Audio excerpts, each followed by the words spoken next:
Record হচ্ছে কিনা কি জানি।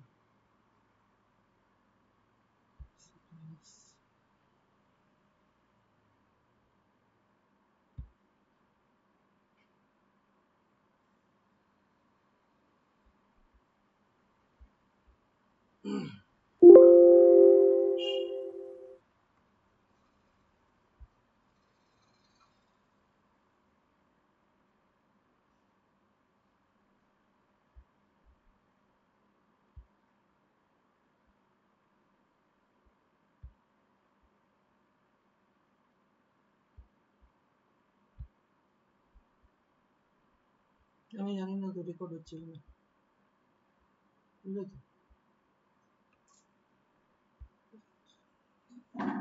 এটা একটু তাড়াতাড়ি স্টার্ট করি।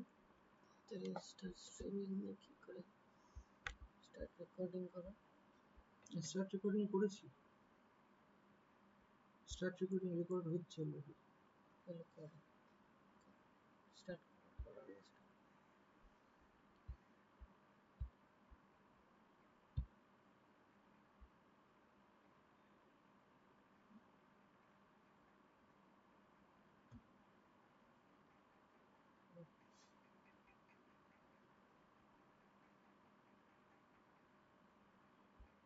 দাঁড়াও।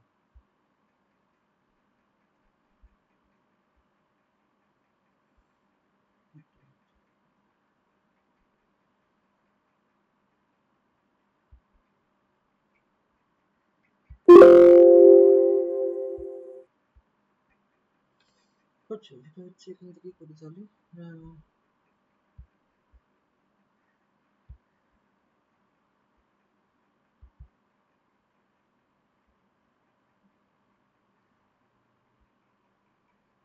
রেকর্ড হচ্ছে।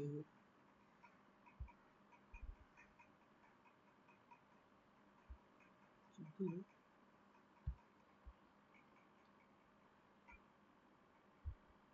দেখো,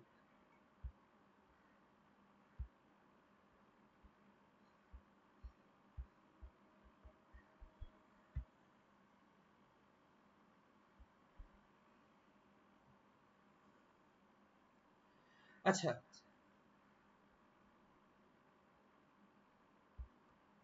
তবে একটা সিম্পল পাওয়ার পয়েন্টেই পুরো জিনিসটা দেখাবো আজকে, যে এক্স্যাক্টলি আমরা গেটের মাধ্যমে কি কি করতে পারি, what are the scopes of GATE. ঠিক আছে, তো দেখ, যেটা ইন জেনারেল যেটা সবাই জানে, যে গেট পরীক্ষাটা সবার আগে জানতে হবে যে কখন দেওয়া যায়, কখন থেকে দেওয়া যায়।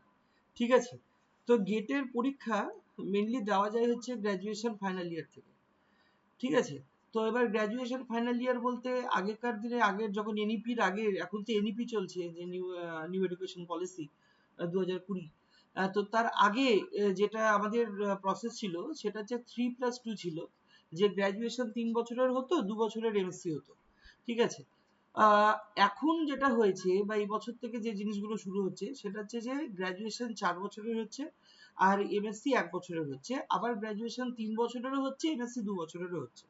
ঠিক আছে, অর্থাৎ দেয়ার আর টু ডিফারেন্ট প্রসেস, দু রকমের প্রসেস অলরেডি এখন আছে। তো এবার প্রশ্নটা হচ্ছে যে তাহলে যারা 4 বছরে এমএসসি করছে, এই বিএসসি করছে, ঠিক আছে, তারা 4 বছরে করতে পারছে কেন? সবাই কি 4 বছরে করতে পারবে? ইউজিসির একটা নিয়ম অনুযায়ী, ঠিক আছে, বলাই হয়েছিল যে না, সবাই করতে পারবে না। একটা নির্দিষ্ট সিজিপিএ রাখতে হবে প্রত্যেকটা স্টুডেন্টকে, টু অবটেন ফোর্থ ইয়ার, অর্থাৎ 7 সেমিস্টার অবটেন করার জন্য একটা 6 সেম অবধি একটা নির্দিষ্ট একটা সিজিপিএ রাখতে হয়। ঠিক আছে, তার উপর বেস করে ফোর্থ ইয়ারটা ডিপেন্ড করে যে সে কন্টিনিউ করতে পারবে কিনা। ইভেন যদি কন্টিনিউ করতে পারে তাহলে খুব ভালো, আর যদি একান্তই কন্টিনিউ করতে না পারে তাহলে সেক্ষেত্রে সে ডিরেক্টলি 2 বছরের এমএসসি তে ঢুকতে পারে, মাস্টার্স। এবার যাদের ক্ষেত্রে নাম্বার আছে, ঠিক আছে, মোটামুটি আমার এক্স্যাক্টলি নাম্বারটা মনে নেই, 7.5 বা 8 এরকম কিছু ছিল সিজিপিএ, যেটা মেনটেন করতে পারলে দেন তাহলে তারা গিয়ে ফোর্থ ইয়ারটা করতে পারবে, এরকম একটা ব্যাপার ছিল। ঠিক আছে, এবার যারা ফোর্থ ইয়ারও কন্টিনিউ করছে, যেটা বেসিক্যালি রিসার্চ ওরিয়েন্টেড আর কি ফোর্থ ইয়ারটা, ঠিক আছে, সেই রিসার্চ ওরিয়েন্টেড ওই বছরটাও যারা কভার করছে তাদের জন্য এমএসসি 1 বছরের হবে। আর যারা গ্র্যাজুয়েশন ফাইনাল ইয়ারে আছে মানে যারা থার্ড ইয়ার পরেই ছেড়ে দিল আর কি, তারা 2 বছরের এমএসসি করবে। খুব ভালো। আগেও হতো যে 3 বছরের গ্রাজুয়েশন করে 2 বছর এমএসসি করা, আমরা সবাই তাই করেছি। তো যারা এখন মানে থার্ড ইয়ারে আছে, ঠিক আছে, অর্থাৎ থার্ড ইয়ারে এখন মেনলি 6 সেমিস্টারে আছে ম্যাক্সিমাম স্টুডেন্টস। তো যারা এবার 6 সেমিস্টার মানে থার্ড ইয়ারের সেকেন্ড হাফ, মানে অর্থাৎ আমরা এটাকে ফাইনাল ইয়ার হিসেবে বিচার করতে পারি, ঠিক আছে, জাজ করতে মানে ডিফাইন করতে পারি। তো অর্থাৎ যারা 6 সেমিস্টারে এবছর থেকে আছে দে আর এলিজিবল, ঠিক আছে, ফর গেট এক্সাম, ঠিক আছে। তারা তাদের থেকে গেট এক্সাম দিতে শুরু করে, এবং তারা এলিজিবল কেন বা হবে না, ভাই? বিকজ গেট কোয়ালিফাই করার পর, ঠিক আছে, গেট কোয়ালিফাই করার পর 3 বছরের ওর যে স্কোর কার্ডটা হয় গেটের, সেই স্কোর কার্ডটা 3 বছর ভ্যালিড থাকে।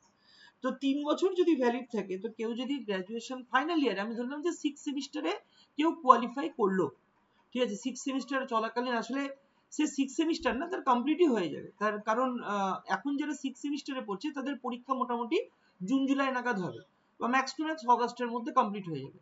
তো যেহেতু অগাস্টের মধ্যে কমপ্লিট হয়ে যাবে, আর তাদের গেটের পরীক্ষায় তারা বসবে হচ্ছে গিয়ে 2027 ফেব্রুয়ারি মাসের ফার্স্ট উইকে বা সেকেন্ড উইকে ম্যাক্সিমাম, ঠিক আছে। তো 2027 আস্তে আস্তে তাদের কিন্তু গ্রাজুয়েশন কমপ্লিট হয়ে যাবে, এবং they will be opted for masters, ঠিক আছে।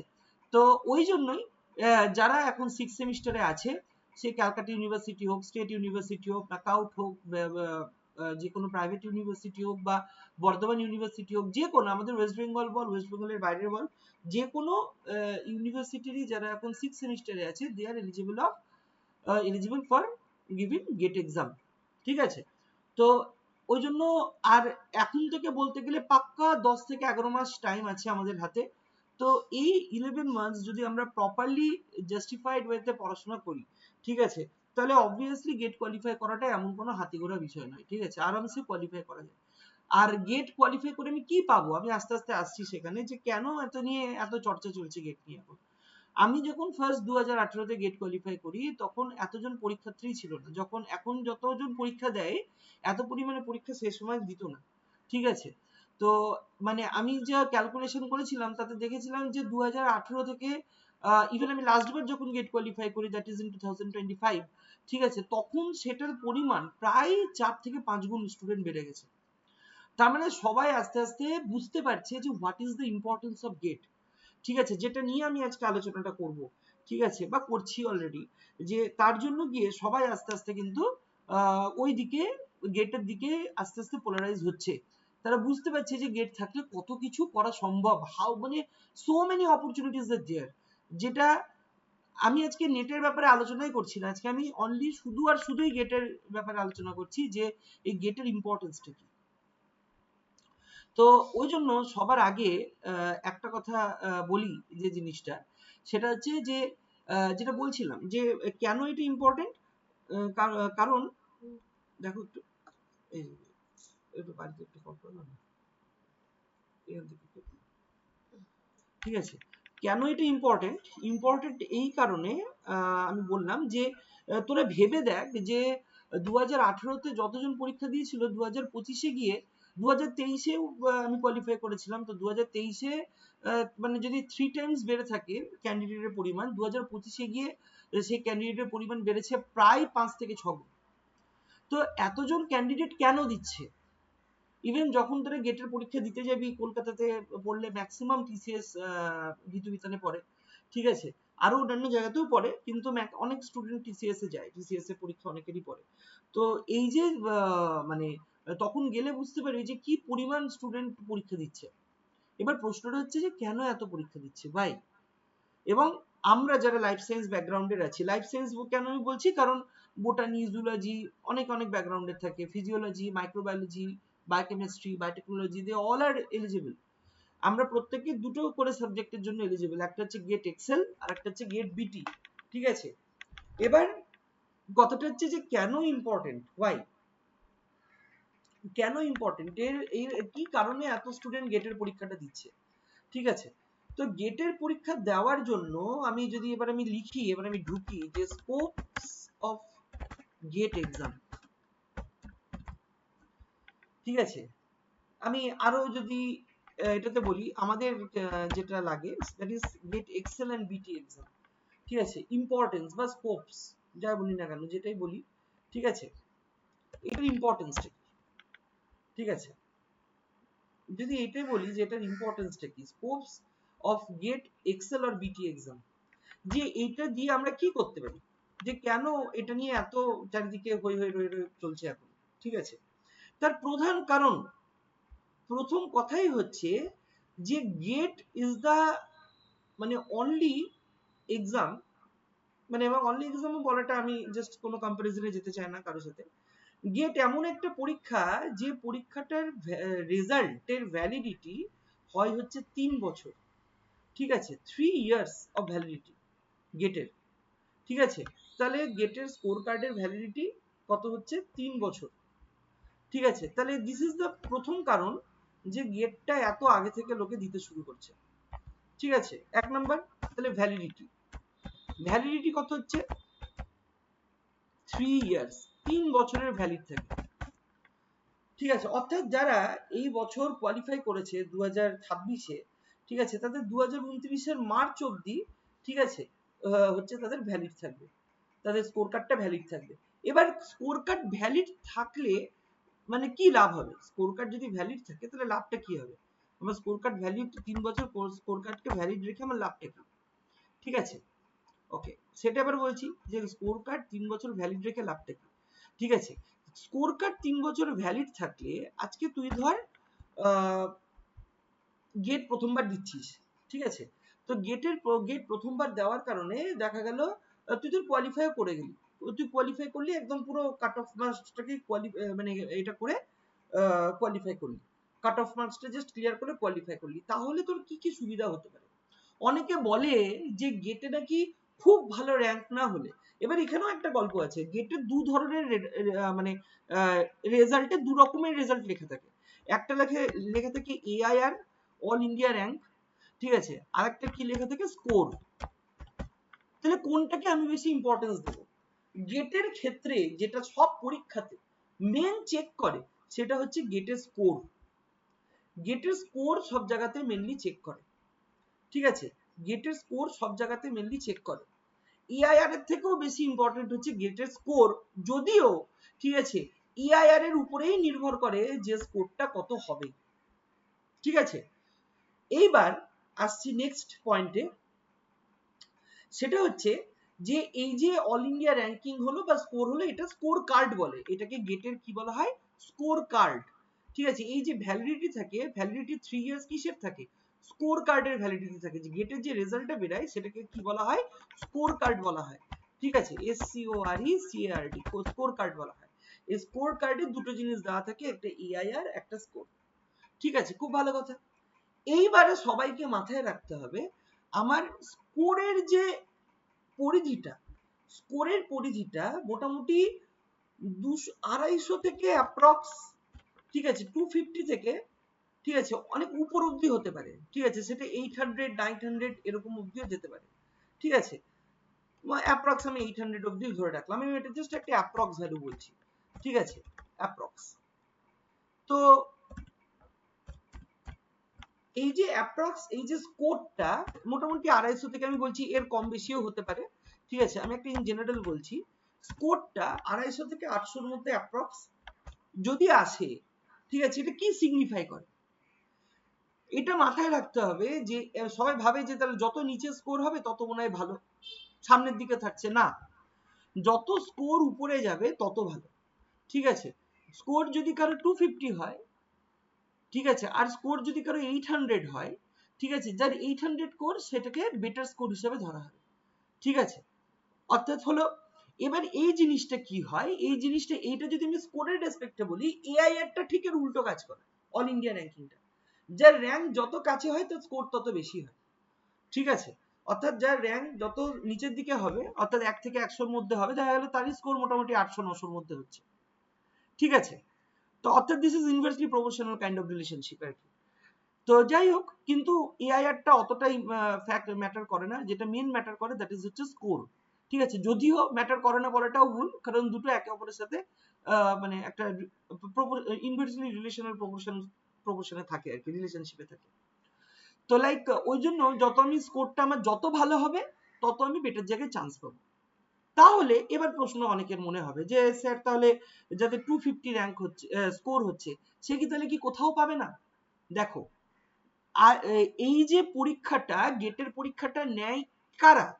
7টা আইআইটি আর আইআইএসসি ব্যাঙ্গালোর, টোটাল 8খানা ইনস্টিটিউট, ঠিক আছে, এই পরীক্ষাটা নেয়। 7 আইআইটিস অ্যান্ড আইআইএসসি ব্যাঙ্গালোর, এরা 8জন মিলে পরীক্ষাটা নেয়। প্রতি বছর চেঞ্জ হতে থাকে, মানে অর্গানাইজিং মানে কোশ্চেন বানানোর যে অর্গানাইজিং ইনস্টিটিউট সেটা চেঞ্জ হতে থাকে, যে কে কোশ্চেন বানাচ্ছে। কে কোনো বছর আইআইটি গুয়াহাটি বানায়, কোনো বছর আইআইটি বম্বে বানায়, কোনো বছর আইআইএসসি ব্যাঙ্গালোর বানায়, কোনো বছর আইআইটি কানপুর বানায়। সো ডিপেন্ড করছে, ঠিক আছে, যে কে কোশ্চেন সেট করছে। তো সেটা কি হয়, ঘুরতে থাকে। অর্থাৎ প্রতি 8 বছর পর পর একবার করে কোশ্চেন সেট করতে হয় এক একটা নির্দিষ্ট আইআইটি কে বা আইআইএসসি ব্যাঙ্গালোরকে, ঠিক আছে।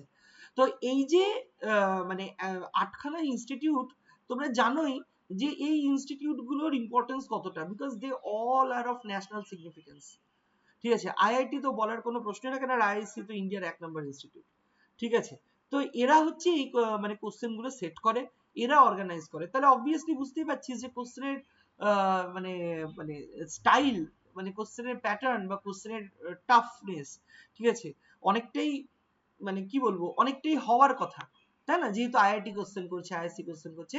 বাট ইন মাই ওপিনিয়ন একদমই না, গেটের কোশ্চেন এমন কিছু কঠিন হয় না, ঠিক আছে। গেটের কোশ্চেন কিন্তু এমন কিছু কঠিন হয় না, ঠিক আছে। এবং এবং ঠিক আছে, এই যে গেটের কোশ্চেন এমন কিছু কঠিন হয় না, প্রথম কথা। আর 2 নাম্বার, ঠিক আছে, গেটের কোশ্চেন কি হয়, ট্রিকি হয়। তো তোরা এবার বলবি যে স্যার আইআইটি কোশ্চেন করছে, আইআইএসসি কোশ্চেন করছে, অথচ আপনি বলছেন যে গেটের কোশ্চেন কঠিন হয় না। সত্যি কথা বলতে গেলে কেউ যদি একটু ভালো করে পড়াশোনা করে, ঠিক আছে, বই যদি প্রপারলি পড়াশোনা করে, বই পড়ে, বই পড়তে হবে, ঠিক আছে। আমি আজকে বই নিয়েও আলোচনা করব যে কোন বইগুলো পড়লে গেট খুব ইজিলি কোয়ালিফাই করা যেতে পারে, ঠিক আছে। তো লাইক মানে তাহলে বই পড়লে আমার মতে কেউ যদি প্রপারলি বই পড়ে এবং যদি প্রপার চ্যাপ্টার ওয়াইজ যদি পড়ে এবং যদি কেউ যদি প্রপারলি প্র্যাকটিস করে, ঠিক আছে। কি কি প্র্যাকটিস? একটা হচ্ছে ইয়ার ওয়াইজ প্র্যাকটিস, যে প্রিভিয়াস যে লাস্ট প্রায় 2000 সাল থেকে গেটের পরীক্ষার কোশ্চেন পেপার পাওয়াই যায়, ঠিক আছে। তো কোশ্চেন অ্যান্সার গুলো যদি সলভ করে লাস্ট 25-26 ইয়ার্স, ঠিক আছে। প্রথমের দিকের প্যাটার্ন অনেকটাই আলাদা ছিল, আস্তে আস্তে আস্তে আস্তে চেঞ্জ হয়েছে, ঠিক আছে। এখন গত লাস্ট 6 to 7 ইয়ার্সে গেটের প্যাটার্ন অনেকটাই চেঞ্জ হয়েছে, ঠিক আছে। অনেক কিছু জিনিসই চেঞ্জ হয়েছে, সেগুলো নিয়েও আমরা আসবো আস্তে আস্তে, ঠিক আছে। তো লাইক এই যে এরা যে কোশ্চেন করছে আইআইটি আইআইএসসি, তাহলে কি কোশ্চেন মানে এত হাই ইনস্টিটিউট সব কোশ্চেন করছে আর কোশ্চেন কঠিন হচ্ছে না? কোশ্চেন কঠিন হয়, কিরকম ভাবে হয়? ট্রিক্স হিসাবে, ট্রিকি কোশ্চেন ইজ ট্রিকি, ঠিক আছে। এমন কিছু না, বিকজ ম্যাক্সিমাম কোশ্চেনই মেমোরি বেসড হয়, ঠিক আছে। কোন এরকম যেমন নেটে যেমন আমাদের লাইক অ্যাপ্লিকেশন ইউজ করতে হয়, অ্যাপ্লিকেশন বেসড থাকে, গেটে সেরকম অ্যাপ্লিকেশন বেসড কোশ্চেন কিন্তু সেরকম থাকে না। যেটা থাকে সেটা কি, মেমোরি বেস তো অবশ্যই। 2 নম্বর যেটা ন্যাট, নিউমেরিক্যাল অ্যাপটিটিউড টেস্ট, যেগুলো ন্যাট, অর্থাৎ কিছু অঙ্ক থাকে, ম্যাথমেটিক্স থাকে। কিরকম ম্যাথমেটিক্স? ধর মাইক্রোবায়োলজির কিছু ম্যাথস থাকলো, গ্রোথ থেকে কিছু কোশ্চেন থাকলো, ঠিক আছে।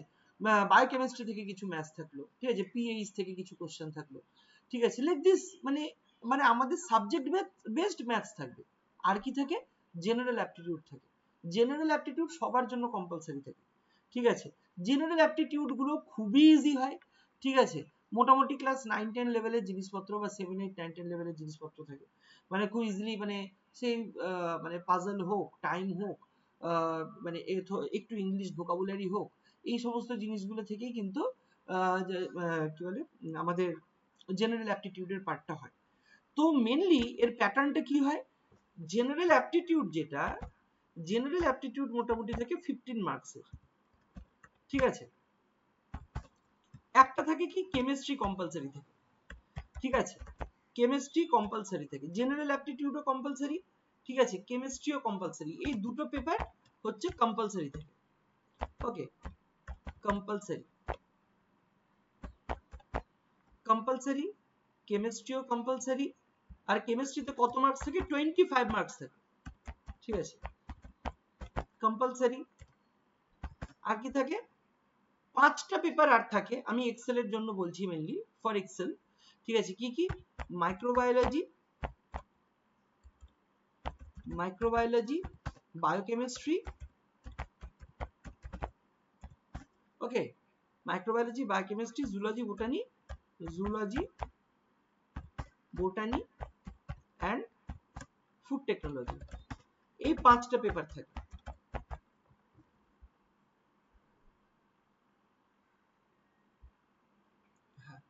এই 5টা পেপার থাকে। ঠিক আছে, তো এবারে 5টা পেপারের মধ্যে দিস অল আর অপশনাল। এই 5টা পেপারের মধ্যে যে কোনো দুটো পেপারকে চয়েস করতে হয়। ঠিক আছে, সেটা আমরা পরীক্ষার হলে বসেই চয়েস করতে পারি, যে মাইক্রোবায়োলজি পেপার নেব না বায়োকেমিস্ট্রি নেব, সব অপশনই থাকবে। ঠিক আছে, স্ক্রিনে 5টা অপশনই থাকবে, ওর মধ্যে দুটো অপশন চয়েস করে করতে হবে। এবার কেমিস্ট্রিতে কত থাকছে? কেমিস্ট্রি কম্পালসারিতে কত থাকছে? 25 মার্কস। ঠিক আছে, তাহলে লক্ষ্য কর, ঠিক আছে, তাহলে লক্ষ্য কর, ঠিক আছে, 15 আর 25 টোটাল 40 মার্কস তো এখানেই হয়ে গেল। ঠিক আছে, আর বাকি যে দুটো থাকছে এর মধ্যে থেকে আমাদের চুজ করতে হবে এনি টু। ঠিক আছে, এর মধ্যে থেকে চুজ করতে হবে এনি টু। এই যে 5টা পেপার থাকছে এর মধ্যে থেকে চুজ করতে হবে এনি টু, যে কোনো দুটো পেপার চুজ করতে হবে। এবং এক একটা পেপারের মার্কস কত হবে? 30 করে। 30 ইন্টু 2 ইকুয়ালস টু 60 মার্কসের হবে। ঠিক আছে, 60 মার্কস। তাহলে টোটাল মার্কস কত হলো? তাহলে টোটাল কত হলো মার্কস? তাহলে টোটাল হলো আমাদের 100 মার্কস। দেখ, লক্ষ্য কর, টোটাল হলো 100 মার্কসের পরীক্ষা। ঠিক আছে, টাইম কতক্ষণ? টাইম হচ্ছে 3 আওয়ার্স। ওকে, ফাইন। তাহলে এটা হচ্ছে যে মানে গেট পরীক্ষার ইন জেনারেল ওভারভিউ। কোশ্চেন কিরকম থাকে? ঠিক আছে, এবার কোশ্চেন কিরকম থাকে যদি আমি নেক্সট এটাতে যাই। ঠিক আছে, যে কোশ্চেন প্যাটার্ন,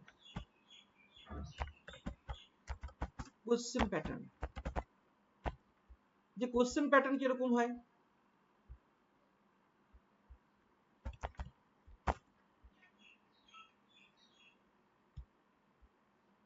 কোশ্চেন প্যাটার্ন সবার আগে যেটা থাকে, ঠিক আছে, কোশ্চেন প্যাটার্নে, সেটা কি?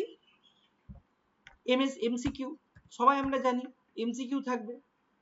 এমসিকিউ আসতে পারে 1 মার্কসের আসতে পারে অথবা 2 মার্কসের আসতে পারে। ঠিক আছে, 1 নম্বরের এমসিকিউ হয়, 2 নম্বরের এমসিকিউ হয়। আর কি হতে পারে? এমএসকিউ। ঠিক আছে, মাল্টিপল অ্যান্সার সিলেক্ট করতে হবে। ঠিক আছে, মাল্টিপল অ্যান্সার সিলেক্ট করতে হয়, এটাও 1 মার্কসের দেয়। আগে 1 মার্কসের দিত না, কিন্তু রিসেন্ট 2 বছরে কিন্তু 1 মার্কসেরও দিয়েছে। 1 মার্কসের কোশ্চেন আসতে পারে, 2 মার্কসের কোশ্চেন আসতে পারে। ঠিক হবে, মাল্টিপল সিলেকশন। এটাকে কি বলে? Multiple selection. ঠিক আছে, মাল্টিপল সিলেকশন মানে মাল্টিপল অ্যান্সার সিলেক্ট করতে হবে এমএসকিউ তে। এবং এটাতে কোনো ধরনের নেগেটিভ মার্কিং নেই। No negative marking, no negative marking. হলো, এমসিকিউ তে নেগেটিভ মার্কিং থাকে। ঠিক আছে, এমসিকিউ তে নেগেটিভ মার্কিং থাকে, কিন্তু এমএসকিউ তে কিন্তু কোনো নেগেটিভ মার্কিং থাকে না। ঠিক আছে, তাহলে নেগেটিভ মার্কিং থাকছে 1/3 করে নেগেটিভ মার্কিং হয়, 1/3। ঠিক আছে, 1/3 করে নেগেটিভ মার্কিং হয়। যদি 1 নম্বরের কোশ্চেন হয় তাহলে 1/3 গেলে কত হবে? 0.33। যদি 1 নম্বরের কোশ্চেন হয় তাহলে কত যেতে পারে? 0.33 কাটতে পারে। অথবা যদি 2 মার্কসের কোশ্চেন হয় তাহলে কত কাটবে? 0.66। ঠিক আছে, এই নাম্বারটা বাদ যাবে, নেগেটিভ মার্কিং হবে। এমএসকিউ হলে কোনো নেগেটিভ মার্কিং থাকে না। আরেকটা কোশ্চেন থাকে যেটাকে বলে ন্যাট, নিউমেরিক্যাল অ্যাপটিটিউড টেস্ট। ঠিক আছে, অর্থাৎ নিউমেরিক্যালসও আমাদের 1 নম্বরেরও আসতে পারে, 2 নম্বরেরও আসতে পারে, তবে মেনলি 2 নম্বরেরই আসে। কিন্তু এটাতেও কোনো নেগেটিভ মার্কিং নেই, নো নেগেটিভ মার্কিং। ঠিক আছে, তাহলে this is the question pattern. বোঝা গেল তো, যে কোনো ধরনের কিন্তু নেগেটিভ মার্কিং আমি এমএসকিউ তেও পাবো না, ন্যাটেও পাবো না, এমসিকিউ তে পাবো না। এটা ছাড়া 4 নাম্বার কেমন কোশ্চেন থাকে?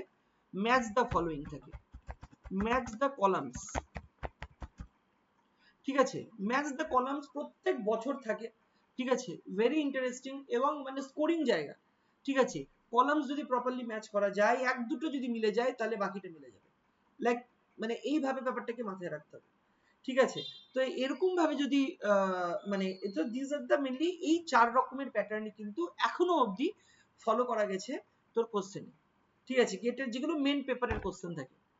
আচ্ছা, তোর এই কেমিস্ট্রিতেও তাই থাকে, তোর জেনারেল অ্যাপটিটিউডেও মোটামুটি তাই থাকে কম বেশি। তবে জেনারেল অ্যাপটিটিউডে এমএসকিউ বা খুবই কম সেগুলো থাকে, মেনলি এমসিকিউই থাকে। ঠিক আছে, হলো। এইবার এইবার যেটা আসল জায়গা, যে গেট কোয়ালিফাই করার স্ট্র্যাটেজিটা কি, গেট কোয়ালিফাই করার স্ট্র্যাটেজি কি। ঠিক আছে, যে গেট আমি যে এই যে 4 রকমের প্যাটার্ন হয় কোশ্চেনের, এই 4 রকমের প্যাটার্নকে কিভাবে ফলো করলে আমরা গেট কোয়ালিফাই করতে পারি। গেট কোয়ালিফাই করার আগে যেটা সবার আগে আমাদের জানতে হবে যে গেটের কাট অফ মার্কস কেমন থাকে, এক্সেল বিটিতে কাট অফ কেমন থাকে। ঠিক আছে, কাট অফ কেমন থাকে, এক্সেল হোক বিটি হোক, আমি মেনলি যদি আমি এক্সেল এর কথাই বলি, ঠিক আছে, এক্সেল বা বিটি যাই হোক না কেন, দুটোর কথাই যদি আমি বলি, তাহলে কাট অফ কেমন থাকে গেটের। ঠিক আছে, যদি আমরা লাস্ট কয়েক বছরের এটা দেখি আর কি, ট্রেন্ড যদি দেখি, ঠিক আছে, এক্সেল পেপারে ঠিক আছে, এক্সেল পেপারের কাট অফ ভ্যারি করে মোটামুটি 29 থেকে 35 এর মধ্যে।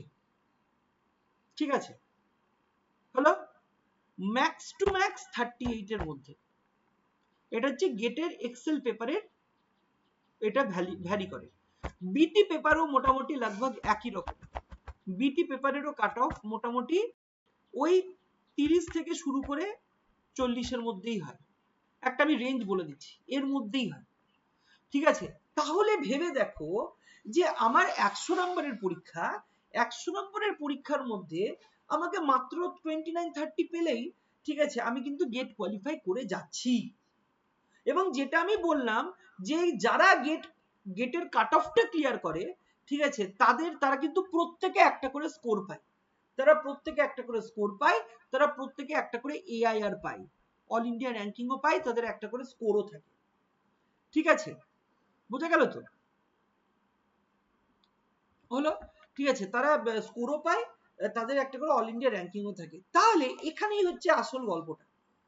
অনেকে বলে যে গেটে খুব ভালো স্কোর না করলে, খুব ভালো রেজাল্ট না হলে, খুব ভালো ইআইআর না হলে নাকি কোথাও চান্স পাওয়া যায় না। দ্যাট ইজ টোটালি ভুল, একদম ভুল কথা, একদমই ভুল কথা। গোটা ভারতবর্ষে প্রায় 1000-এর উপর ইউনিভার্সিটি আছে, গভর্নমেন্ট হোক প্রাইভেট হোক সব মিলিয়ে আমি বলছি। ঠিক আছে, এই যে এতগুলো ইউনিভার্সিটি আছে, এতগুলো ইনস্টিটিউটস আছে, ঠিক আছে, তার মধ্যে ম্যাক্সিমাম 10% এরকম top class top notch national সিগনিফিকেন্সের ইউনিভার্সিটি বা ইনস্টিটিউট যেগুলো আছে, তারা জেনারেলি একটা নির্দিষ্ট রেঞ্জ ফলো করে। ফর এক্সাম্পল আইআইটি, আইআইটিতে পেতে গেলে, এবার আইআইটিতেও গল্প আছে। কি গল্প, যে আইআইটিতে আমরা গেট এমন একটা এক্সাম যেটার মাধ্যমে you can opt for MTech as well as you can opt for PhD and some reputed institute you can also opt for MSc। ঠিক আছে, বাট যেটা এমএসসি এর জন্য হয়, ঠিক আছে, টপ নচ ইনস্টিটিউটে, সেইগুলো একদম প্রথম দিকের র্যাঙ্কেই নেওয়া হয়, মানে প্রথম দিকের এআইআর আর একদম উপরের দিকের স্কোরের দিকে। ঠিক আছে, কিন্তু যদি মোটামুটি কেউ যদি এবার এমটেক ক্যাটাগরিতে যায়, তো এমএসসির জন্য গেট দিয়ে এমএসসি পেতে গেলে মানে তোমাকে টপ মানে 100 এর মধ্যে থাকতে হবে, লাইক, ঠিক আছে, এআইআর এর মধ্যে, তাহলে গিয়ে এমএসসির কথা ধরা যেতে পারে, বাট সেটার চান্সেস খুব কম, কারণ একদম প্রথম দিকের এটা নেওয়া হয়, এটা একদম সত্যি কথা। বাট যদি আমি এমটেক এর কথা বলি, ঠিক আছে, তারপর আমি পিএইচডির কথাতে আসছি, এমটেকে মোটামুটি যাদের স্কোরের কথা বলছি, মোটামুটি স্কোর যাদের 450 থেকে মোটামুটি 450 একটু উপরে থাকে, ঠিক আছে, বা 500 এর উপরে থাকে, মোটামুটি তারা এমটেকে চান্স পায়। কারণ আগের বছরই আমার নিজের স্টুডেন্ট আইআইটি বিএচইউতে, ঠিক আছে, 513 513 স্কোর করে ঠিক আছে, সে কিন্তু IIT BHU তে পেয়েছে। তো এবার তো যদি মোটামুটি যা আমি ট্রেন্ড দেখছি, যে যদি মোটামুটি 500-র উপরে স্কোর থাকে, ঠিক আছে, যেটা করা খুব একটা কঠিন নয়। 500-র উপরে আমি এবারে আগের বারের 2025-এরই কথা বলছি, 500-র উপরে স্কোর আনতে গেলে এর আগের বার যে কাট অফ ছিল সেই কাট অফের থেকে সামান্য কটা নাম্বার বেশি পেলে, ঠিক আছে, 4-5 নাম্বার বেশি পেলেই কিন্তু 500-এর উপরে স্কোর চলে আসছে। ঠিক আছে, তার মানে এটা বোঝা যাচ্ছে তো যে এই জন্য IIT IISc কোশ্চেন করছে, এই জন্য ট্রিক্স করছে। ওই জন্য আমি যেটা বললাম যে গেট কঠিন মানে না হয়েও কঠিন হয়ে যাচ্ছে। কেন? Due to that tricks. ওই জন্য আমাদেরকে ট্রিক গুলো প্রপারলি শিখতে হবে, যে কিভাবে কতটা স্কোর করলে আমরা কোথায় চান্স পেতে পারি, কোন ইনস্টিটিউটে পেতে পারি। IIT তে পাওয়া যায়, NIT তে পাওয়া যায়, ঠিক আছে, সব জায়গাতেই চান্সেস থাকে, যেগুলো যেটা ন্যাশনাল ইনস্টিটিউট অফ টেকনোলজি যে জায়গাগুলো আছে, NIT, NIT দুর্গাপুরেও আমার এক স্টুডেন্ট আছে যে গেট কোয়ালিফাই করে প্রথমে পেয়েছিল ওখানে, তারপরে তার নেট কোয়ালিফাই হয়ে যায়। ঠিক আছে, তো লাইক সে তো PhD তে জয়েন করেছে NIT দুর্গাপুরে, তো দূরে করেছিল আজ থেকে প্রায় 2-3 বছর আগে। ঠিক আছে, আমি তার কথা বলছি। তো লাইক ওই জন্য যদি গেটের স্কোর যদি একটু ভালো রাখা যায়, মোটামুটি 500 প্লাস রাখা যায়, আর যেটা রাখা এমন কিছু কঠিন না। ঠিক আছে, মানে যেটা তোর ধর কাট অফ মার্কস যদি, কথার কথা আমি বলছি, যদি কাট অফ যদি 35 থাকে, ঠিক আছে, বা 33 বা 34 থাকে কাট অফ, আর তুই ধর পেয়েছিস 38 বা 39 বা 37, তাহলেই তুই মোটামুটি 500 ক্যাটাগরির মধ্যে চলে আসবি। বাট সেটা ডিপেন্ড করছে সে বছর কতজন পরীক্ষা দিয়েছে, ঠিক আছে, অনেক কিছুর উপর ডিপেন্ড করে স্কোরটা ডিফাইন। ঠিক আছে, কিন্তু ইন জেনারেল আমি লাস্ট 10 বছরের ট্রেন্ড দেখে আমি বলছি যে যদি মোটামুটি কাট অফের থেকে 5 to 6 মার্কস বা 10 মার্কস মতো বেশি পাওয়া যায়, তাহলে you are in a very good position. এবার অনেকে বলবি যে স্যার 500 তো র্যাঙ্ক স্কোর সবার নাও হতে পারে। ইয়েস, নাও হতে পারে। এমনও হতে পারে যে 29-এ 29-এ কাট অফ 29ই পেয়েছে। আমি তাও বলবো গেটের ইম্পর্টেন্স তাও আছে, বিকজ ম্যাক্সিমাম ইনস্টিটিউট 100 জনের মধ্যে 10 জন যদি ওরকম একটা রেঞ্জ সেট করে দেয়, বাকি 90% কোনো রেঞ্জ সেট করে না, জাস্ট বলে গেট কোয়ালিফাই হতে হবে, গেট কোয়ালিফাই হতে হবে। যদি গেট কোয়ালিফাইড তুই থাকিস, তাহলে ইউ আর এলিজিবল ফর কিসের জন্য eligible? You are eligible for PhD also in different state universities. আমি স্টেট গভর্নমেন্ট ইউনিভার্সিটির কথাই বলছি, ডিফারেন্ট স্টেট গভর্নমেন্ট ইউনিভার্সিটিতে শুধুমাত্র গেট কোয়ালিফাই করেই, গেটের কাট অফ ক্লিয়ার করেই, ঠিক আছে, স্টেট ইউনিভার্সিটিতে PhD করা পসিবল। ঠিক আছে, এবং উইথ ফুল ফেলোশিপ। এবার এখানেও একটা গল্প আছে। কি গল্প? যে গেটের ফেলোশিপটা ডিরেক্টলি হয় না, কোনো প্রজেক্টস থেকে হয়। ঠিক আছে, যেটা আমাদের নেটে CSIR UGC নেটে যেটা হয় যে ফান্ডিং বডি থেকে ডিরেক্টলি আমাদের অ্যাকাউন্টে ট্রান্সফার হয় ফেলোশিপ, সেটা গেটের ক্ষেত্রে হয় না। গেটের যে ফেলোশিপটা হয়, তুমি একই অ্যামাউন্টে ফেলোশিপ পাবে। এখন বর্তমানে যারা গেট কোয়ালিফাই করছে, they are getting 37,000 in general, they are getting 37,000। তার উপরে তো HR এ আছে, হোম রেন্টাল অ্যালাউন্স আছে। এবার সেই হোম রেন্টাল অ্যালাউন্স কোথাও 25%, 24% দেয়, কোথাও 27% দেয়, কোথাও 9% দেয়, কোথাও 30% দেয়। ঠিক আছে, মোটামুটি সবকটা যোগ বিয়োগ করে you will be able to get minimum of 42,000 in GRF, junior research fellow, by giving GATE. Just GATE qualify করতে হবে। অনেক ইউনিভার্সিটিতে AICTE এর থ্রু দিয়ে ফেলোশিপ বেরায়, তার রুলই থাকে যে you have to have GATE. ঠিক আছে, অনেক স্টেট ইউনিভার্সিটিতে। আবার অনেক রিসার্চ ইনস্টিটিউটে যারা কিনা ডিরেক্টলি PhD করাতে পারে না, because they don't have any, মানে কি বলবো, they don't have any permission for registration, for PhD registration. PhD registration research ইনস্টিটিউটে থাকে না। ওই জন্য রিসার্চ ইনস্টিটিউটে তুমি যদি PhD করতে যাও, দেন তোমাকে কোনো ইউনিভার্সিটিতে রেজিস্ট্রেশন করাতে হবে, and then you will be able to do PhD in a research institute, but your registration will be from any different university. So that will be in a collaborative way. You will have PI, okay, principal investigator, or your personal PI and co-PI. Okay, তো সেই ক্ষেত্রে সেইভাবেও PhD করা possible. যে PhD যে শুধুমাত্র net qualify করেই করতে হয় এরকম একদমই ভুল ধারণা, ঠিক আছে? বা ডিবিটি জিআরএফ কোয়ালিফাই করলেই পিএইচডি পাওয়া যাবে, নেট কোয়ালিফাই করলেই পিএইচডি পাওয়া যাবে, সিএসআই ইউজিসি নেট বা শুধু ইউজিসি নেট। কারণ ইউজিসি নেটেও আমরা কিন্তু এনভায়রনমেন্টাল সায়েন্সের জন্য এলিজিবল, ঠিক আছে? কারণ প্রত্যেকের এনভায়রনমেন্টাল সায়েন্স আমরা গ্র্যাজুয়েশন মাস্টার্স লেভেলে পড়াশোনা করেছি। তো এবার এই কারণে, ঠিক আছে, তো গেটের তার মানে স্কোপটা কি, যে গেটের থ্রু দিয়ে আমি এমএসসিও করতে পারি, খুব টপ নচ ইনস্টিটিউটে এমএসসি হয় গেটের থ্রু দিয়ে, সেই ক্ষেত্রে এআইআর খুব ম্যাটার করে, স্কোর খুব ম্যাটার করে, একদম মানে টপ 50 টপ 100 এর মধ্যে সেটাকে রাখতে যেতে পারে। গেটের যেটা আরো একটা ইম্পর্টেন্ট যেটা বললাম, যে গেটের থ্রু দিয়ে এমটেক করা যেতে পারে। নাও তোর যদি শুধু গেট কোয়ালিফাই করা থাকে, then you will have your fellowship, এমটেকেও ফেলোশিপ পাবি, অ্যাপ্রক্স 12,000 টাকা করে মাসে ফেলোশিপ দেয়, 12,000 করে অ্যাপ্রক্স, 12,400 এরকম সামথিং, ঠিক আছে? তো এবার গেট এক্সেল দিয়ে যে ধর মাইক্রোবায়োলজি ব্যাকগ্রাউন্ড থেকে আছে, বা যে বায়োকেমিস্ট্রি বা বায়োটেকনোলজি ব্যাকগ্রাউন্ড থেকে আছে, they can easily go for MTech biotechnology after masters, যাক না, কোনো আইআইটিতেই যেতে পারে। আইআইটি খড়গপুরে আছে এগ্রিকালচারাল বায়োটেকনোলজি, আইআইটি বিএচইউতে আছে বায়োকেমিক্যাল ইঞ্জিনিয়ারিং, আরো অনেক অনেক ডিফারেন্ট, এটা আমি একটা আলাদা ভিডিও করব, আলাদা ডিসকাশন করব এটা নিয়ে, যে কোন আইআইটিতে কি কি এমটেক এর স্কোপ আছে, ঠিক আছে, আমাদের এমএসসি করার পরে। বিকজ এমটেক করতে গেলে we have to have 4 years of degree, আর যারা আগে পড়াশোনা করতাম আমরা এর আগের বছর অবধি অলসো, তারা 3 বছরের গ্র্যাজুয়েট ছিল আর 2 বছরের এমএসসি ছিল, তাই আমাদের এমটেক করতে গেলে এমএসসি পর করতে হতো। আমরা কি করতে পারি, আমরা এমটেক ইন বায়োটেকনোলজি করতে পারি, আমরা এমটেক ইন বায়োইনফরমেটিক্স করতে পারি, আমরা এমটেক ইন বায়োকেমিক্যাল ইঞ্জিনিয়ারিং করতে পারি, আমরা এমটেক ইন এগ্রিকালচারাল বায়োটেকনোলজি করতে পারি, আমরা এমটেক ইন বায়োমেডিক্যাল ইঞ্জিনিয়ারিং করতে পারি।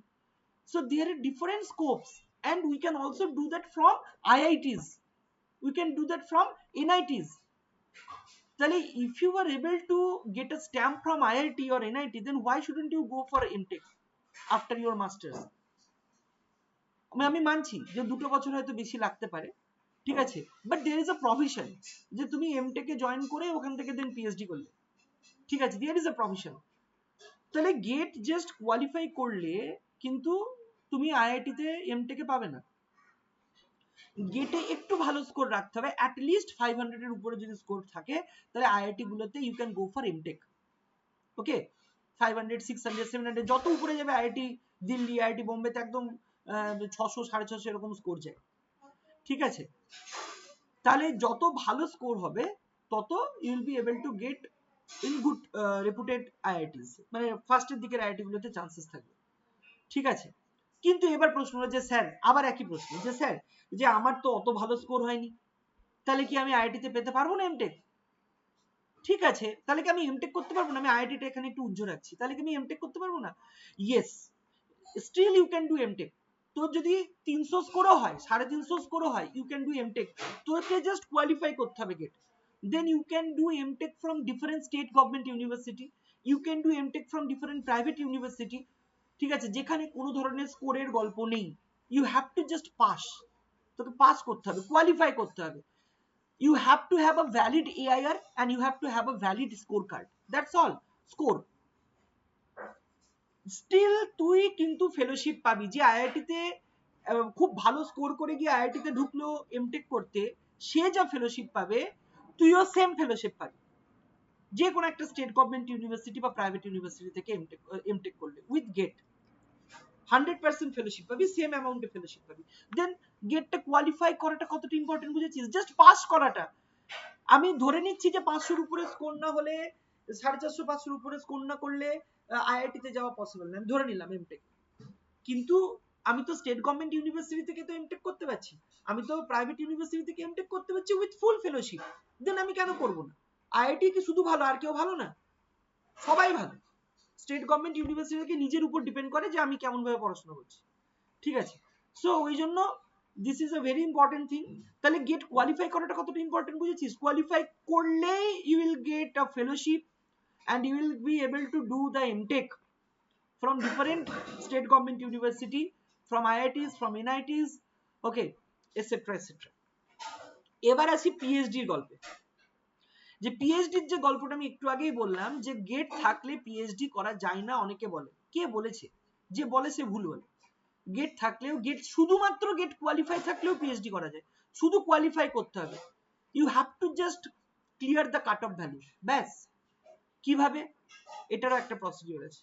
গেট কোয়ালিফাই করে ডিফারেন্ট স্টেট গভর্নমেন্ট ইউনিভার্সিটি আছে যারা এআইসিটি অ্যাপ্রুভড, যারা এআইসিটি থেকে প্রত্যেক বছর কোনো না কোনো ফান্ড পায়, এআইসিটি ফান্ডিং এজেন্সি থেকে তারা পায়, ঠিক আছে। তারা মোটামুটি 9টা-10টা করে ফেলোশিপ দেয় প্রত্যেক বছর, সেগুলো একটু খবর রাখতে হবে, সেটা নিয়ে আমি আলাদা ভিডিও বানাবো, ঠিক আছে, যে কোন কোন ইউনিভার্সিটি সেই ফেলোশিপ গুলো পায়।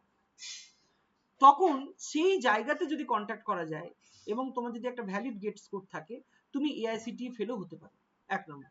2 নম্বর, যদি এআইসিটি ফেলো না থাকে, then what is the another scope? Scope হচ্ছে যদি ওই ইনস্টিটিউটে বা ওই ইউনিভার্সিটিতে যদি কোনো প্রজেক্ট চলে, প্রজেক্ট রান করে, বিভিন্ন স্টেট গভর্নমেন্ট প্রজেক্ট হতে পারে, সেন্ট্রাল গভর্নমেন্ট প্রজেক্ট হতে পারে, বিভিন্ন কনসালটেন্সি প্রজেক্ট হতে পারে, ডিফারেন্ট প্রজেক্ট হয়, ঠিক আছে। সেই প্রজেক্টগুলো যদি চলে, সেই প্রজেক্টে you can enrol, you can do your PhD in that project work, ঠিক আছে। এবং সেক্ষেত্রে গাইড, কো গাইড 2 রকমের হয়, ঠিক আছে। একজন গাইড থাকে, একজন কো গাইড থাকে। ইভেন যারা যারা রিসার্চ ইনস্টিটিউটে হয়তো এমএসসির পর বা এমএসসির পর হয়তো প্রজেক্ট অ্যাসিস্ট্যান্ট হিসেবে ঢুকেছে বা রিসার্চ অ্যাসিস্ট্যান্ট হিসেবে ঢুকেছে, they can also do their PhD, they can also do their PhD. কি করে? ওই রিসার্চ ইনস্টিটিউট থেকে যার আন্ডারে সে যে প্রজেক্টে আছে আর কি, সেই স্যার বা ম্যাডামের সাথে তাকে কথা বলতে হবে, তাকে কথা বলে সেই প্রজেক্টটাই সে কাজ করছে, গুড। বাট কোনো রিসার্চ ইনস্টিটিউট কোনোদিনও রেজিস্ট্রেশন করাতে পারে না, পিএইচডি রেজিস্ট্রেশন করাতে পারে না। সো রেজিস্ট্রেশন করানোর জন্য কোনো ইউনিভার্সিটির সাথে তাকে কোলাবোরেশন করতে হবে। প্রত্যেকটা রিসার্চ ইনস্টিটিউটেরই, ঠিক আছে, কোনো না কোনো ইউনিভার্সিটির সাথে কোলাবোরেশন থাকেই। যারা যেমন আমাদের আইআইসিবি আছে, তো আইএসসিএস আছে, this all are the research institutes. But research institute হলে কি হলো, ঠিক আছে, ওদের ডিফারেন্ট ইউনিভার্সিটির সাথে কিন্তু কোলাবোরেশন আছে, ঠিক আছে। যেমন যাদবপুর ইউনিভার্সিটি, বোস, তারপর হচ্ছে আইআইটি খড়গপুর, ঠিক আছে। তারপর বোস ইনস্টিটিউট একটা রিসার্চ ইনস্টিটিউট, ঠিক আছে। তো তাদেরও কোনো না কোনো ইউনিভার্সিটির সাথে, ক্যালকাটা ইউনিভার্সিটির সাথে এরকম কোলাবোরেশন থাকে। তো তখন কি করতে হয়, তখন কোনো একজন ইউনিভার্সিটি, কোন একটা ইউনিভার্সিটি যার সাথে তার কোলাবোরেশন আছে, ঠিক আছে, সেই ইউনিভার্সিটির যিনি মানে যে স্যার বা ম্যাডামের আন্ডারে রিসার্চ ইনস্টিটিউটে তোরা পিএইচডি করার জন্য এনরোল হয়েছিস, মানে কোনো প্রজেক্টে ঢুকেছিস, সেই স্যার বা ম্যাডামকে বলতে পারিস যে এরকম আমরা পিএইচডি করতে চাই, আর সেটার জন্য আমাদের, তো তখন কি করতে হয়, যে কোনো ইউনিভার্সিটির সাথে কোলাবোরেশন করে সেই ইউনিভার্সিটির সাথে রেজিস্ট্রেশন করাতে হবে, এবং সেই ইউনিভার্সিটিতে একজন গাইড থাকবে, সে পিআই হতে পারে, সে মেনলি পিআই হয় ইউনিভার্সিটির, যে যে ইউনিভার্সিটি থেকে রেজিস্ট্রেশন হবে সেই ইউনিভার্সিটিরই স্যার বা ম্যাডাম পিআই হন, জেনারেলি পিআই হন। আর রিসার্চ ইনস্টিটিউটের স্যার বা ম্যাডাম জেনারেলি কো পিআই হয়। দিস ইজ দ্য অরিজিনাল নিয়ম আর কি, প্রসেস। তাহলে যদি গেট তোর কাছে থাকে, ইউ উইল হ্যাভ, এবার এখানে আবার দুটো গল্প আছে। কি গল্প আছে? দুটো গল্প, যে গেট কোয়ালিফাই করে, ঠিক আছে, তুই ফেলোশিপ তো পেতে পারিস, খুব ভালো। বা কেউ যদি প্রজেক্টে অলরেডি কাজ করে, সে প্রজেক্ট থেকেও টাকা পেতে পারে, ফেলোশিপ পেতে পারে। তোকে যে কোনো একটা জায়গা থেকে ফেলোশিপ নিতে হবে, you can not take fellowship from both sides, ঠিক আছে। হলো, এবার রেট বলে আর একটা পরীক্ষা হয়, রিসার্চ এলিজিবিলিটি টেস্ট, যেটা নিয়ে এখন ইউজিসি অনেক এটা করছে, চাপাচাপি করছে যে না রেট নেওয়া যাবে না। আগে রেট এক্সাম হতো, যেগুলো প্রত্যেকটা ইউনিভার্সিটি নিজে নিজে পরীক্ষা নিত, ঠিক আছে, নিজে পরীক্ষা নিয়ে নিজেদের ইনস্টিটিউটের মানে পিএইচডি করার জন্য সুযোগ দিত। তাতে কি হয়, এদেরকে ইউআরএস বলে, ইউনিভার্সিটি রিসার্চ স্কলার বলা হয় এদেরকে, যারা রেটের থ্রু দিয়ে ঢোকে, ঠিক আছে। ইউনিভার্সিটি নিজের কিছু ফান্ডিং বডি থাকে, ফান্ড থাকে, যে ফান্ডকে মানে ইনস্টিটিউশনাল ফেলোজ বলা হয় ওদেরকে, ঠিক আছে। ইনস্টিটিউশনাল ফান্ডিং থেকে ওদেরকে পিএইচডির জন্য ফান্ড করা হয়। তো সেটা আগে রেটের মাধ্যমে নেওয়া হতো, কিন্তু এখন ইউজিসি সেটাকে ইনভ্যালিড করে দিয়েছে। কিন্তু সেটা নিয়ে এখনো কেস চলছে, সেটা নিয়ে এখনো ঝামেলা চলছে, বিভিন্ন অনেক ইউনিভার্সিটি সেগুলো মানতে চাইছে না, কারণ রেট উঠিয়ে দিলে অনেক ইউনিভার্সিটি নিজের লস, ঠিক আছে, বিশেষ করে প্রাইভেট ইউনিভার্সিটির প্রচুর লস, ঠিক আছে। তো ওই জন্য রেট নিয়েও এখন অনেক ঝামেলা চলছে। এবার যারা রেটের থ্রু দিয়ে পিএইচডি তে জয়েন করছে, ঠিক আছে, তাদের একটা অবভিয়াসলি চিন্তার বিষয় থেকে যাচ্ছে যে weather UGC will approve it or not, ঠিক আছে। বাট আই হোপ কোনো অসুবিধা হবে না, because rate, I think rate থাকবে। ইউজিসি কি বলছে, যে রেট পরীক্ষা ইউনিভার্সিটি না নিয়ে ইউজিসি সিএসআই এর ইউজিসি ওই জন্যই পিএইচডি এর পার্ট সি যেটা ক্যাটাগরি সি মানে ক্যাটাগরি 3 যেটা পিএইচডি অনলি ক্যাটাগরি, সেই ক্যাটাগরিটা জেনারেট করেছে। বলছে যে আমরাই পরীক্ষা নেব, আমরাই ডিসাইড করে দেবো যে who are eligible for doing PhD. ঠিক আছে, যাদের ক্যাটাগরি 3 আছে PhD, they can do PhD from different university or research institutes. Okay, but ওদের ফান্ডিংটা কিন্তু নিজেদেরই খুঁজতে হবে। যেমন বললাম যে if they are capable of doing মানে any kind of project works in any research institute, they can opt for their PhD.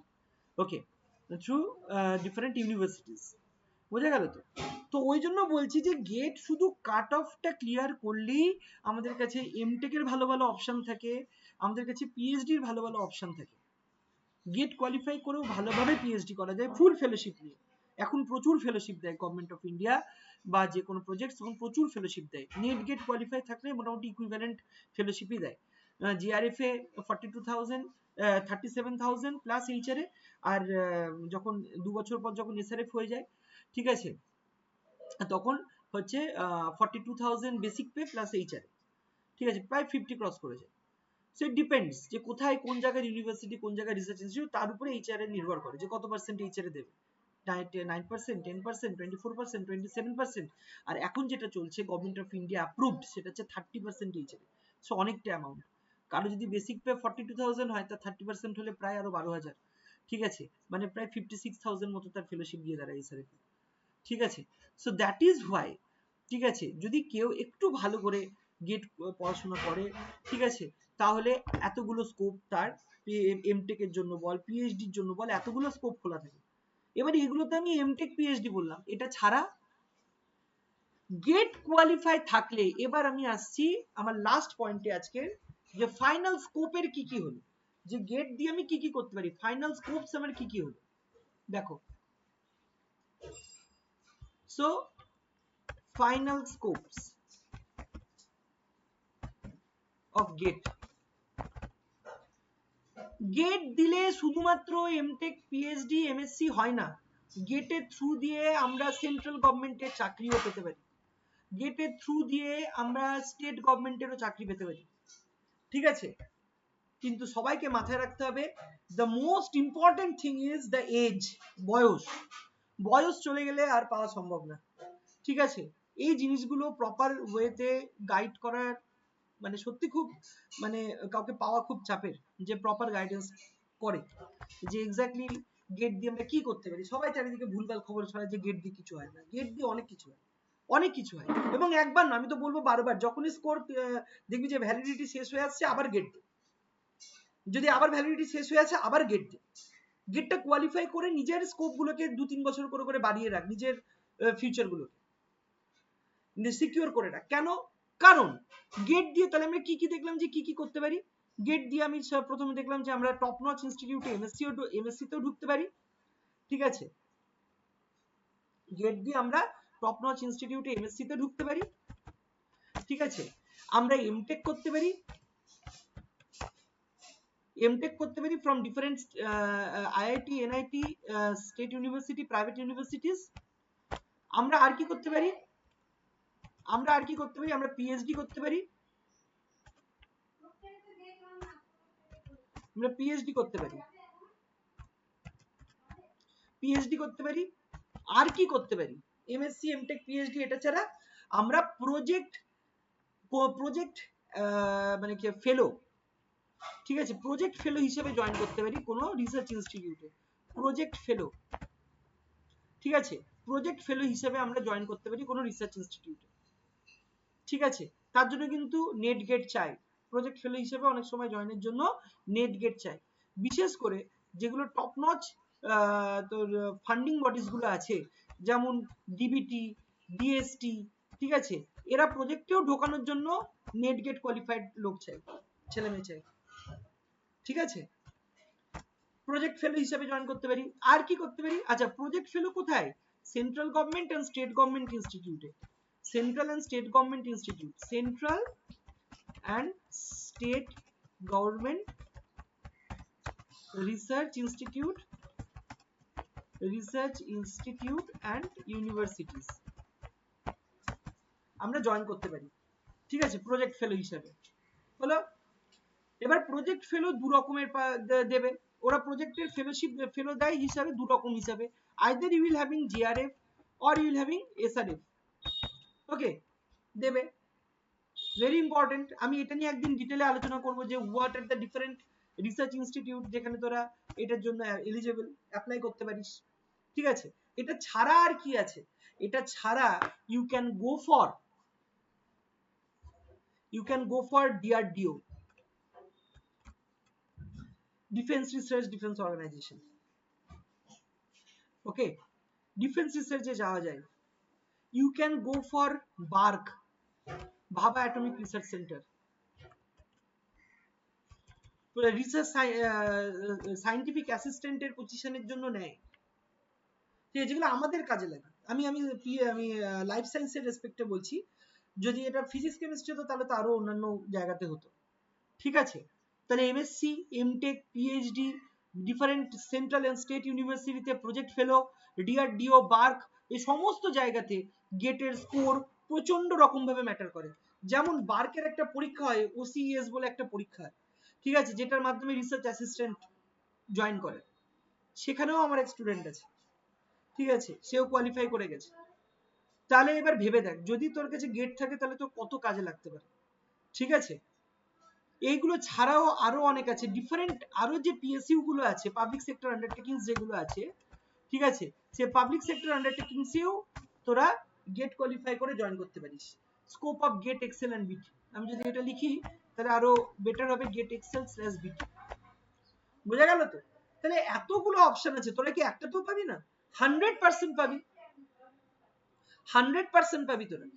একটু যদি ভালো করে পড়া যায় তাহলে এতগুলো অপশন আমাদের হাতে খোলা থাকে।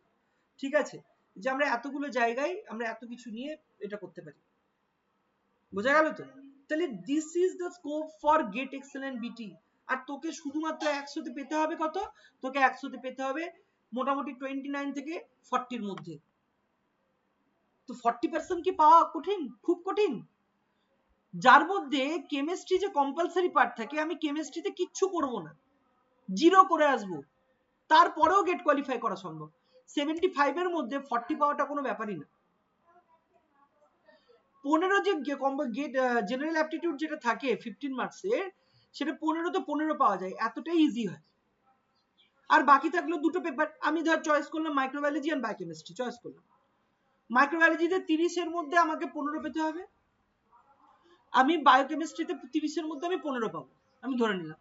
তাহলে যদি আমি বায়োকেমিস্ট্রি, মাইক্রোবায়োলজি আর জেনারেল অ্যাপটিটিউডে 15 পাই, কত হচ্ছে? 3×15 = 45।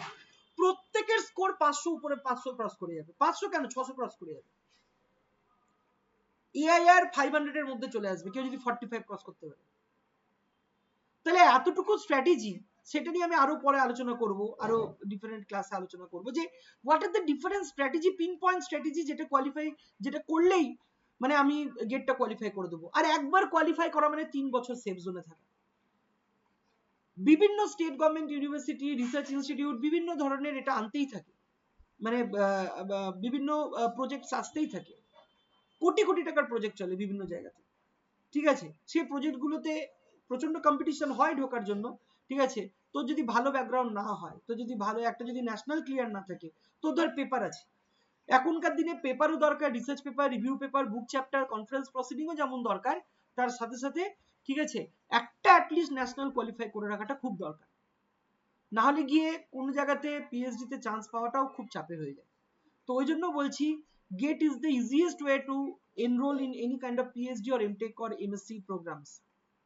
ঠিক আছে, এবং GATE is the only way to involve in different type of মানে কি বলবো, central or state institutes or any public sector undertakings. আমি এটা নিয়ে একদিন এরপর একটা ডিটেইলে আরো আলোচনা করব। ঠিক আছে, তাহলে বুঝতে পারছিস তো যে আমরা যদি একটু ভালো করে পড়াশোনা করি তাহলে এগুলো কোয়ালিফাই করাটা খুব একটা বড় ইস্যু না, খুব ইজিলি হয়ে যায়। আমি আজকে এগুলো নিয়ে আলোচনা করলাম। এর পরের যে ক্লাসটা হবে, এর পরের ক্লাসে আমরা গেটের যে ডিটেল সিলেবাস, সেই ডিটেল সিলেবাস নিয়ে আমি আলোচনা করব। মেনলি আমি আমার এখানে যাদেরকে পড়াবো বা যারা পড়বে তাদের আমি মেনলি মাইক্রোবায়োলজি আর বায়োকেমিস্ট্রি আর জেনারেল অ্যাপটিটিউড, এই তিনটার উপরে মেন ফোকাস দেবো, কারণ আমি জানি যে ওই তিনটাতে ফোকাস থাকলে মোটামুটি গেট এক্সেল বিটি ভালোভাবে ক্লিয়ার হয়ে যাবে। ঠিক আছে, এবার যারা জুলজি ব্যাকগ্রাউন্ডের আছে, বোটানি ব্যাকগ্রাউন্ডের আছে, তাদের জন্য আমি আলাদা ব্যবস্থা করব, আমি ভেবে রেখেছি, কিছু প্ল্যান আছে। ঠিক আছে, আর কেমিস্ট্রির জন্য আলাদা ব্যবস্থা করব। সো যারা ধর আমাদের ব্যাচে জয়েন করবে, ঠিক আছে, এই ক্লাসগুলো করবে খুব খুব খুব লিমিটেড, মানে খুবই সামান্য কিছু মান্থলি ফিজে, যেটা মাসে মাসেই হবে এরকম না যে একবারে ফিজ দেওয়া বা কিছু, খুব সামান্য কিছু মান্থলি ফিজের মাধ্যমে, ঠিক আছে, তারা মাইক্রোবায়োলজি বল, বায়োকেমিস্ট্রি বল, কেমিস্ট্রি বল, জেনারেল অ্যাপটিটিউড বল, এই সমস্ত কিছুই খুব ভালোভাবে শিখতে পারবে আগামী 10 মাস, 10 থেকে 11 মাস। কারণ আমি জানুয়ারি 31st 2027 আমি কমপ্লিট করব ক্লাস, ঠিক আছে, এবং ফেব্রুয়ারির ফার্স্ট উইক বা সেকেন্ড উইকে তোদের গেটের পরীক্ষা থাকবে। এবং আমি এটুকু গ্যারেন্টি দিতে পারি, ঠিক আছে, আমি যদি 10টা স্টুডেন্টও যদি পড়াই, সে 10 জনের মধ্যে কম করে হলেও 7 জন কোয়ালিফাই করবে। ঠিক আছে, যদি সেইভাবে তোরা 10 জন যদি সেরকম সিরিয়াসলি পড়াশোনা করে, 10 জনের মধ্যে 7 জনই 70% কোয়ালিফাই করবে। ঠিক আছে, 100%। ঠিক আছে, এইটুকু আমার কনফিডেন্স আছে। আমি নিজে যে স্ট্র্যাটেজিতে পড়াশোনা করেছি বা কোয়ালিফাই করেছি, সেই স্ট্র্যাটেজিগুলো ডিসকাস করব এবং আশা করি সেগুলো তোদের প্রত্যেকের কাজে লাগবে। ঠিক আছে, তো যাই হোক, এই সমস্ত স্কোপগুলো নিয়ে তো আলোচনা হলো, করলাম। এবার আমি তোদের কাছে একটু যাব, যে তোদের আজকের সেশনটা কেমন লাগলো, বা তোরা মানে কি ফিল করছিস, যে মানে মানে কোনো উপকারে আসলো কিনা, তোরা কিছু জানতে পারলি কিনা এই গুলো সম্বন্ধে, ঠিক আছে, বা তোরা কি চাস, নিজেরা কি করতে চাস, সেগুলো আমি একটু জানতে চাই। বেশি না, প্রত্যেকের কাছ থেকে আমি 1 মিনিট করে টাইম নিয়ে জানতে চাই। ঠিক আছে, তো মানে বা তোরা গেটের সম্বন্ধে কি ভাবছিস, কেন তোরা আজকে সেশনটা করছিস, কি জানতে চাইছিস, তোদের যদি কোনো কোশ্চেন থাকে তোরা আগামী 5 মিনিট তোরা সেই কোশ্চেন গুলো করতে পারিস। তো সবার আগে আমি অরিত্রর কাছেই যাই। অরিত্র, আছিস, শুনতে পাচ্ছিস? তোর কি মনে হয় যে মানে আজকে যে সেশনটা হলো, এটা কোনো কাজে আসলো, কিছু জানতে পারলি, ইনফরমেশন কি? হ্যাঁ স্যার, জানতে তো পারলাম। হ্যাঁ, তো তোর কোনো ধরনের ডাউট আছে বা কিছু?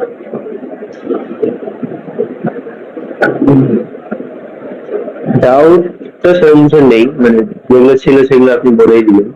তো আচ্ছা এরকম কি আচ্ছা আচ্ছা, যাই হোক, তো এবার এবার কন্টিনিউ করবো।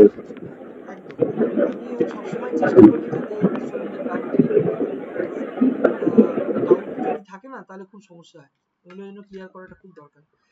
যাই হোক, ঠিক আছে, থ্যাংক ইউ।